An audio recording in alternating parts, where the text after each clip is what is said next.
State transportation officials will submit an application this week seeking federal approval to designate US 264 as a future interstate from the Triangle to Greenville. It could clear the way for huge growth and future economic development.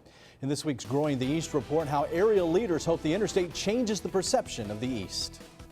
For the East to succeed and thrive, we need infrastructure, technology, roads, connectivity. One piece of that puzzle appears to be coming together quickly. The longtime dream of an interstate connecting to Greenville is one step closer to becoming reality.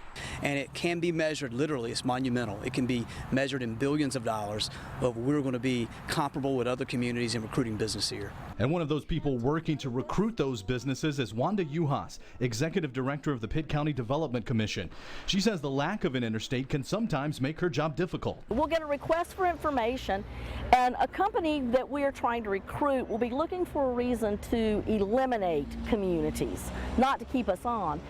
So if the request for information says must be within 10 miles of an interstate, well, we're not within 10 miles of an interstate. But if I am the person who is trying to shorten this list, then I go, no interstate, gone. It could still be years before this stretch of road between Greenville and the Triangle is an official interstate. But even being designated a future interstate helps to make the area more attractive.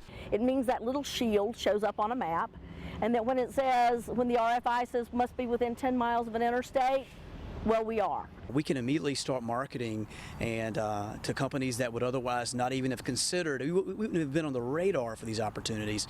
And now there's very few things holding us back to go and recruit on the highest level. Bringing new business to the East is important, but Wanda says the future interstate will also keep companies already located here happy as well. In the past 3 years, I believe it is, that there has been nearly $3 billion in investment in pharmaceuticals. Well, if we can make it easier for those companies to move product, to move people, it's one more example of our truly becoming a metro area. A final decision on the future interstate designation is expected by the end of the year. If that happens, NCDOT then has 25 years to make the necessary upgrades to bring the highway up to interstate standards.